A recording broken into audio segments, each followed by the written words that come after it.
Have you ever heard the saying, don't do anything new on race day? Well, I have, and I've probably ignored it in almost every single one of my prior races. And what I'm talking about is nutrition. Now, during training, I would regularly train without any nutrition, or maybe if it's a hard workout, I would put some sort of food or carb drink down, but nothing near what I would attempt to do when it would come race day. Now, I've used products like Beta Fuel before. I've used different Martan products, carb drinks and gels and gummies, but what's kept me from using this in my training is cost.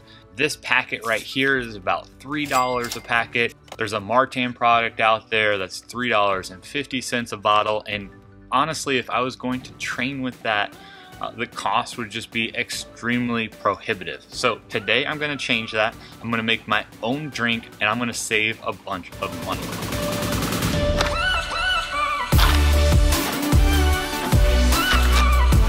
All right, now before we go ahead and get started, I have all my ingredients set up here. I wanna give a huge thanks to Jonathan Lee from Trainer Road and his Instagram account. He posted a video of himself making a very similar at-home carb mix just like this. That's what gave me the motivation to go ahead and try this myself. All right, really quickly, let me give you an explanation of the products that I have here that we're gonna use in the carb drink. The first up is glucose, 100% glucose powder, fructose powder, 100% fructose powder. I also have some sodium alginate, with Jonathan in his video talks about providing a little bit of consistency to the liquid and also might help in aiding digestion, and then salt. So we're gonna put these products together. We're gonna weigh them with this little kitchen scale. We're gonna mix them up, and then we're gonna have our drink ready to go. Before we go ahead and get started, a little bit of science, but not a whole lot because I'm not the person to talk about that. A lot of these carb drinks, like the Beta Fuel, use a 2-to-1 glucose to fructose mixture. Some of the science that's starting to come out is starting to suggest a 0.8-to-1 mixture. I'm gonna go ahead and give that a shot because I've used the 2-to-1 a lot, and at times it can be a little bit more difficult to digest, and the 0.8-to-1 is supposed to be a little bit easier on the stomach. Now, I'll go ahead and try that out and see how it works for me. All right, so the formula that we're gonna be using today, that 0.8-to-1 mixture, means we're gonna be doing 500 grams of glucose and 400 grams of fructose. So we're gonna weigh that out here on the kitchen scale with this mixing bowl.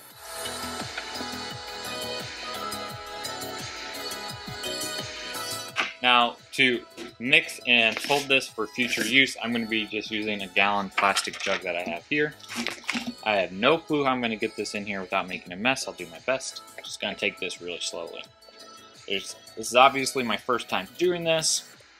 There has to be an easier way. Now that I think about it, I probably should have just started by pouring into this instead of using the mixing bowl.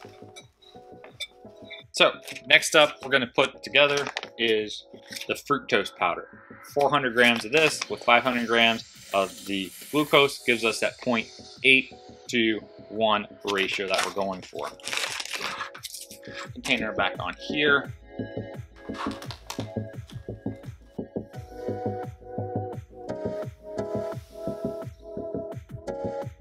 Now that we have all the sugar in there, all the carbs, 2 more items to add, which are really just additives in the process. The first is the sodium alginate. For this mixture, this amount, I'll be adding 10 grams of sodium alginate.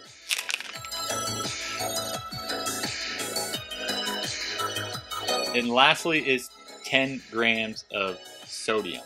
Now, the sodium is obviously for salt loss, and I'm looking to replace about 800 milligrams of salt in every hour of exercise, so 1 bottle per hour. I'm going to be adding 10 grams to this container. That was 10. Okay, that was pretty perfect. All right, so there's the products that we have all in here, and let's give them a mix.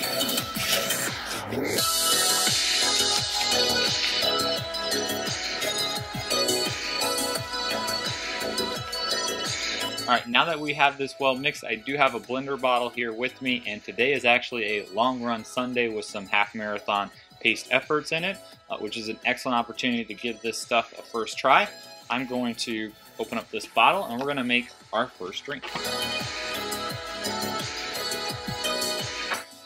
All right, now the mixture we're going for here today is 70 grams of carbs. I do want to work that up over time, but for now, 70 carbs per hour is what I'm focusing to get down. Over time, I hope to get that closer to 90, over 100, however much I can tolerate. But right now, I know I'm not at the upper limit of what I'm able to tolerate, especially on a run. So we're gonna start with 70 grams for our mixtures going forward and work it up slowly over time.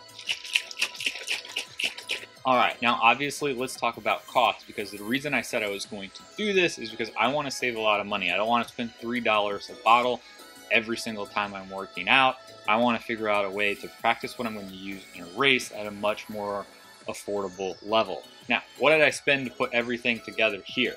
The fructose and glucose were $17 and $18 respectively, and the sodium alginate was $12.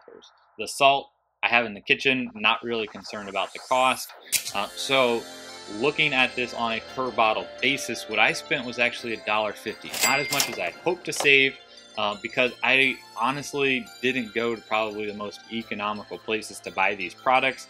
I've done a little bit more research on it, and I know you can save a whole lot more money. Moving forward, as I continue to practice this, I'll be purchasing this powder, the fructose and the glucose, from nuts.com. Believe it or not, it's a real website. Look it up yourselves. I'm not trolling you. Nuts.com sells both the glucose and the fructose for $2.99 a pound, which is going to be significantly cheaper and save a whole bunch of money.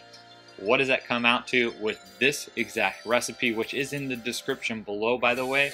It will come out to 56 cents per bottle. Now that is a major savings. That's the type of savings I was looking for, and definitely is going to encourage me to use this product more in my training and train my gut and hopefully get better results. All right, that's pretty much it for today. If this video encouraged you to go out and buy your own glucose and fructose and make your own homemade carb drink, please go ahead and tell me in the comments below. I think that that would be awesome. I think more people should be doing this. And if you have ideas, if you think I should do something different, or if you've done this many times in the past and you have any other helpful tips or suggestions for others, please go ahead and share those too as well. I'd really appreciate it. Now, I'm sure I'll go ahead and give some updates in the future on how this drink mixture is working for me and my stomach and changes that I made to it. So if you're interested in seeing those, make sure to hit that subscribe button below. And if you found this video helpful, please give it a thumbs up. Really appreciate it. See you in the next one.